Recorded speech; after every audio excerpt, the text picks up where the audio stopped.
Have you ever wondered how safe your child really is, even when they're sitting just a few steps away, inside their own bedroom? I used to believe nothing could touch us. Not here in Illinois, Chicago. The sound of controllers' sharp tap late into the night felt harmless. Just another teenager escaping into a game. I never thought that screen would become the doorway that swallowed him whole. My son, Caleb Foster, was only 16. Bright, restless, and competitive in every match he played. He wasn't running the streets. He wasn't getting into fights. His world was a headset, a console, and the glow of that blue light that spilled under his door while the rest of the house slept. But the night he dwindled, there were signs I missed. He left his headset still warm on the desk, a can of soda half open, and his phone buzzing with a notification I almost didn't look at. A stranger's name, a message that read, "It's time. Don't keep me waiting." And that was the moment I understood. He hadn't just logged into a game. He had logged into someone else's trap. I live in Chicago, a city that never sleeps, where the hum of traffic and the glow of high-rise windows are constant. You'd think in a place this crowded, no one could simply fade. But when my son, Caleb, didn't come out of his room that morning, the city felt quieter than it ever had. I went through his phone, my hands trembling like they weren't my own. That's when I saw the group chats he never mentioned. Not his classmates, not his basketball friends. Usernames I didn't recognize. Faceless names hidden behind avatars. One stood out, 0xp. Their conversation read less like gaming talk and more like instructions. Meet me downtown by midnight. I'll take you where the real players are. Don't tell anyone. They wouldn't understand. My heart sank. This wasn't about games anymore. It was about control. Someone out there, in the same city I trusted to keep my child safe, was pulling him away, step by step, message by message. And the sickest part? Caleb had answered, "I'm ready. Just tell me where to go." When the Chicago police arrived, I expected sirens, urgency, something loud enough to match the terror in my chest. But it wasn't like that.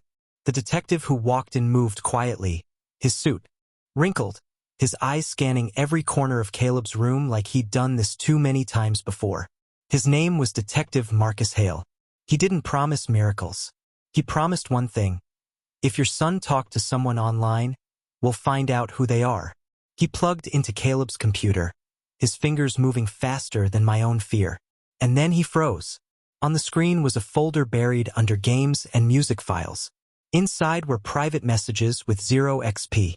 Some were jokes, some were strategies, but others, they felt like blueprints for abduction. When you get downtown, don't take the train. Use the side entrance near the old arcade. Trust me, no one will notice you there. Detective Hale leaned back in his chair. He didn't look at me right away. He just whispered under his breath, like he'd seen this before. "This isn't a game account anymore. This is a hunting ground." And in that moment, I realized Caleb wasn't just missing. He was being moved like a piece on someone else's board. Detective Hale wasn't alone the next time he came back. He brought a woman with him, sharp, serious, and carrying a folder so thick it looked like it belonged in a courtroom. She introduced herself as Inspector Dana Moreau from Toronto. Her voice was calm, but her words cut straight through me. 2 years ago, a boy almost the same age as Caleb disappeared after meeting someone online. Same pattern, same promises, same screen name. She slid a photo across the table. A boy with dark hair and braces. His name was Liam Carver, 16 years old, gone after a late-night gaming session. His parents never saw him again. I stared at the picture, my heart pounding so hard I thought it would split me open. Caleb wasn't the first, and if they didn't move fast, he wouldn't be the last. The inspector's final words stayed with me. This predator didn't just appear in your city. He traveled here. He's been perfecting this. And in that moment, Chicago didn't feel big anymore. It felt like a cage we couldn't see, with my son somewhere inside, and a hunter who already knew the exits. I was working the late shift at the call center that overlooked the heart of the city. Phones rang endlessly, each voice on the other end carrying a problem I was paid to solve. But just past midnight, a new kind of silence filled the office, one that made me lower my headset. From the glass window, I noticed something odd. A figure was standing in the middle of the avenue, motionless, as if frozen in time. Cars honked, swerved, but none touched him. It was as though the city itself bent around his presence. I wanted to dismiss it as fatigue, but then I saw his face. It wasn't blank. It was mirrored, my own reflection staring back at me, yet older, worn, with eyes that knew things I hadn't lived yet. That was the moment the electricity inside the building flared, not out, but inward. The screens on every desk began playing images none of us had typed.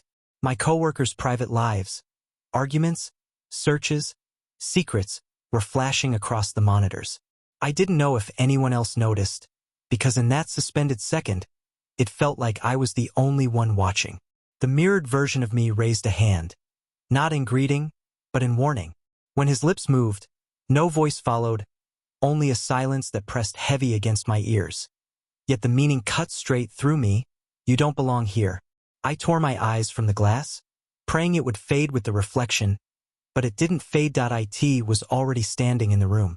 I was working the night shift at the Metro Control Center when the alert came through.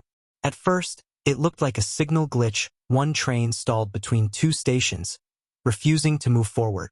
I leaned closer to the monitors, expecting to see a technical error, but the driver's voice over the intercom trembled in a way I'd never heard before. He said there was someone standing inside the tunnel. Not a worker, not a passenger, someone who shouldn't be there. The cameras confirmed it, an outline of a figure, motionless, halfway between the steel walls. My supervisor told me to cut the feed, but I couldn't. My hand froze above the switch. There was something unsettling about how still that figure remained, as if it had been waiting. When we sent security down, they found the tracks empty. No footprints, no image, nothing at all. And yet, when they returned to the station platform, every passenger waiting there swore they had heard faint breathing echoing through the tunnels, as if the city itself was gasping for air. I sat in front of those monitors long after the shift ended, staring at the blank feed, wondering, what kind of presence moves in a city that never sleeps, but leaves behind no trace? I had lived in this city all my life, but that night it felt like I was walking through a place I didn't recognize. The skyline glowed, but the streets were too quiet, like the noise had been stripped away. I was on the pedestrian bridge, the kind that crosses above the main avenue. From up there, the city always looked alive, cars moving in streams of light. But that night, I saw one car stop at the center of the road. The door opened slowly, and no one stepped out. Something about that empty car held me still. My chest felt heavy, my palms damp. Then I saw her, a woman in the back seat, her face pressed against the glass. Her lips no longer moved, but her eyes locked on me as if begging me not to look away. I froze. My phone was in my hand, but I couldn't dial. I couldn't pant. And in that moment, I knew something irreversible had already happened. What I didn't know then was that her silent plea would unravel the predator's empire. Her car became the first breadcrumb investigators needed. By dawn, SWAT stormed the hideout, pulling out the predator Tyler by name from a locked basement, his screams drowned by the shouts of armored officers. On his computer, they uncovered thousands of files, years of grooming and exploitation across North America. Months later, the courtroom fell silent as the judge read the sentence. Parents from both America and Canada sat shoulder to shoulder, their grief bound together by the same monster. Gasps, then tears, filled the chamber as the gavel came down. Life in prison without parole. For Marissa, justice wasn't healing, but it was something. She reached for Tyler's trembling hand, her own eyes burning. Turning toward the gallery, her whisper carried through the silence. We got him, and he'll never hurt another child again. And though I walked away that night haunted by her eyes in the glass, the world watching through Marissa's camera knew ShadowByte's reign of terror was finally over.